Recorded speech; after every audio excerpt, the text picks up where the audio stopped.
Salut les amis de eSport TV, merci encore Gaël de la confiance renouvelée, merci de way du like, merci également de continuer à vous abonner, merci également de donner vos commentaires, ça sonne. Gaël, aujourd'hui nous allons parler du système de Aliou Cissé, du positionnement de Sadio Mané comme milieu axial, mais aussi nous allons vous donner quelques informations. On va commencer également par la revue, li nga xam ne yéene kay record ak li nga xam ne stade joxe ci information bi ci gën a fës mooy que ne l'ennui abyssal du jeu des Lions loolu la ñu xëy seen xët gu njëkk waaye tamit wax ne malgré le fait que ne moom dañ ko suspendre kii di Pape Gueye day des fa nga xam ne moom mooy ci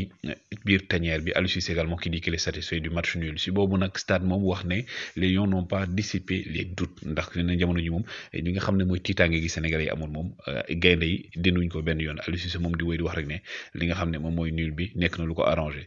kii nag nga xam ne mooy Kaba Diawara nee na match nul moom rafet na mais bu ñu enflammé wu ndax def na benn match parce que bu ñuy xool démb Sénégal ak Guinée dañoo témboo kenn demul ndam dikkul kenn dugul sa morom tamit tax ba jamono ji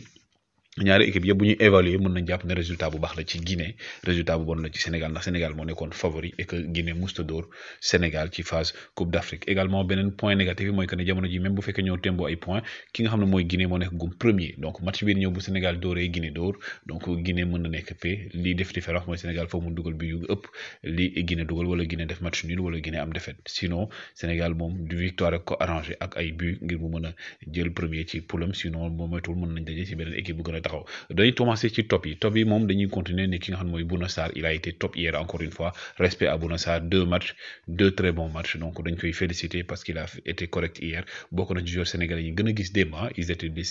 parmi les joueurs sénégalais les plus en verbe hier donc moom Bouna Sarr mais également Saliou Ciss chapeau à Saliou Ciss parce que Saliou Ciss gars yi dafa jógee ci Covid rek ñëw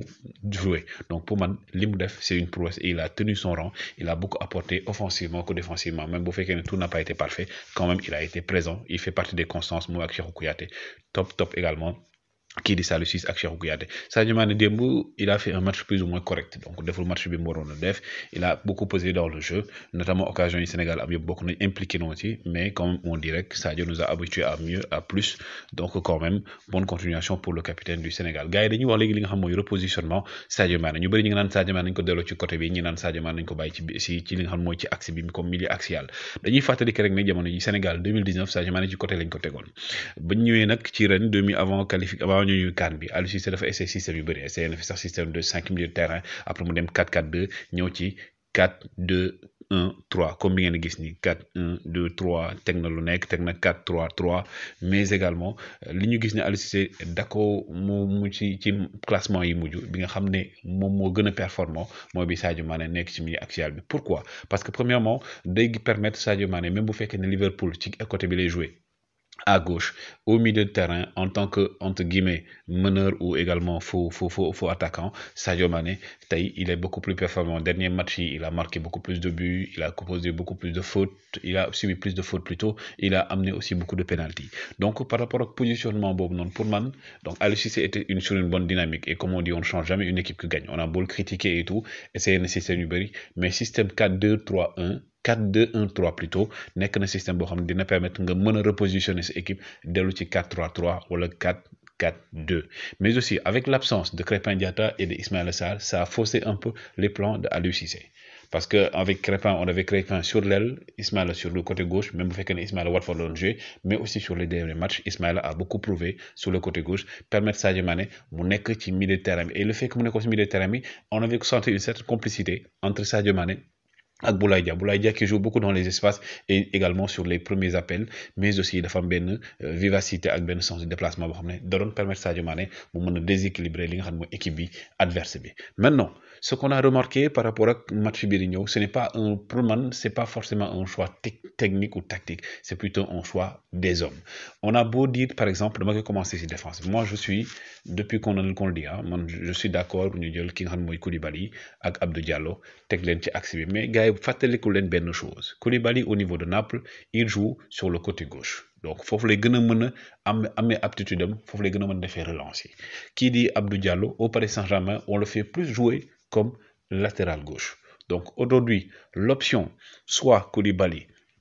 et également Cheikhou Kouyaté wala Koulibaly, Pape Abou Cissé, c'est à vous de juger, permettrait à Koulibaly d'être sur son bon pied sur le côté gauche parce que relance mi mu doon def Naples ñu koy soxla moom day baax foofu lu tax ma wax loolu parce que dañuy ñëw si benn point Aliou Cissé boo leen fàttaliku Coupe d'Afrique daaw lan la ñu Algérie piégé mooy que ne Algérie dafa xam ne le jeu d'Aliou Cissé c'est de sauter le milieu de terrain pour aller vers l'attaque par des longues passes bu fekkee amul solution au milieu de terrain et sur ce point le meilleur joueur qui était capable de faire ça c'était Kalidou Koulibaly. Abdou Diallo également il a une bonne relance mais Kalidou Koulibaly boy seet contre Algérie dañoo teg jëm Real Madrid dafa teg Bouna Dia ci ki nga xam ne mooy Koulibaly ngir mën ko bloquer ba du def relance yi après match bi Koulibaly sax si boppam ne dafa mel ne anti Koulibaly moo amoon donc aujourd'hui si on replace Koulibaly sur le côté gauche ça peut permettre à Abdou Diallo de coulisser sur le côté gauche et également de pouvoir faire le surnom nombre devant parce que kii Abdou Diallo également comme Saliou Ciss ñaari profil la ñoom ñaar yëpp dañuy monter dañuy indi li nga xam ne mooy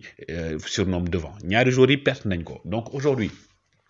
sur le côté droit, Bouna Sarr, au milieu de terrain, tu peux avoir un Gana Gueye avec bien entendu un Nampalys Mendy, Sadio Mané devant. En sachant que les deux sont des récupérateurs monstres et que premier bali, bu ñu ko récupérer, Sadio Mané, il a cette lecture du jeu. Boo xam ne dina ko permettre mu jouer avec bien entendu soit ces deux excentrés wala mu jouer remise ci ki nga xam ne mooy Boulaye Dia. À partir de là, du moment que ne léegi na gars yi kii di Pape Matar Sarr ñëwagul, l'option d'or du dernier match mooy dañoo tegoon ki nga xam ne moom mooy Habib Diallo ci benn côté bi teg Boulaye Dia ci benn côté bi teg ki nga xam ne mooy Famara Diédhiou ci devant mu nekk neuf. Loolu moo doon permettre également Famara Diédhiou avec sa taille de doon jouer. Il pouvait déjà retenir la défense adverse, mais en tant que également neuf de pivot de doon permettre également si première balle yi mu mën ko amorti wala boog mu def relance permettre aussi Sadio Mané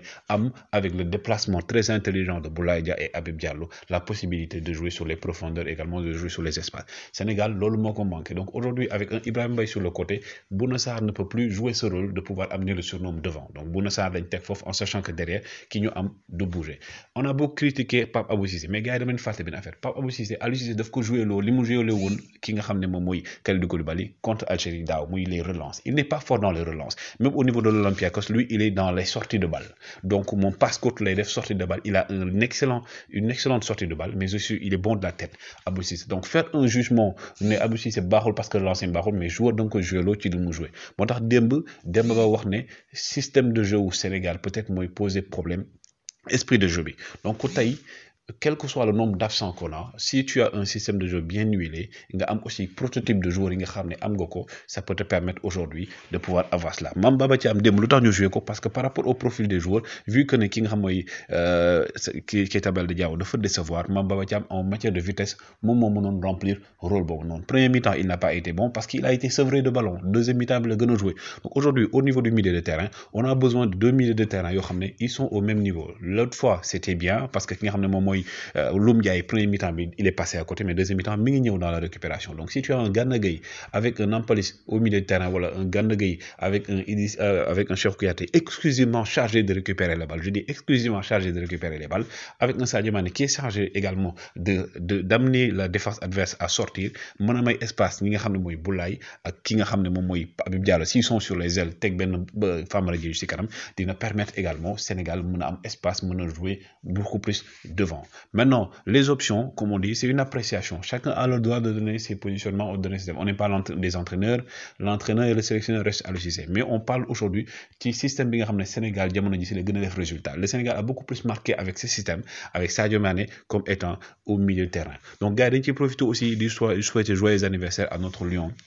qui fête ses 41 ans, El Hadj Ousseynou Diouf, le double ballon d'or sénégalais, malgré toutes les critiques, gars yi gain bi yàgg la ñu représenté et tey ñu bëri ñoom Sadio Mané ñu bëri bu ñu bëggee di football Sénégal wala bu ñuy dégg Sénégal fu sori moom bokk na ci donc respect à El Hadj Diouf on lui souhaite joyeux anniversaire donc c'était juste mon appréciation sur un des systèmes de jeu de Aliou Cissé mën nañ ci waxaat yàlla na yeneen à vous de juger faites vos commentaires et je précise que c'est une appréciation qui peut être objective comme subjective vous êtes am na ñoo xam ñi ngi may déglu ñi ngi seetaan ñoo ma gën a xam football donc à vous également de donner vos commentaires. Bonne chance pour le Sénégal qui doit impérativement match bi ñëw gagner avec beaucoup de buts pour espérer bien entendu sortir premier de sa poule rien n'est encore perdu j'informe également que Bamba Dieng ñëw na biir équipe bi rejoindre na ki nga xam ne mooy Pape Gueye moom aussi day des équipe même bu fekkee dañ ko suspendre et le Sénégal qui va récupérer d'autres joueurs woy leen di like woy leen di abonner toujours un plaisir de vous servir jaa ngeen jëf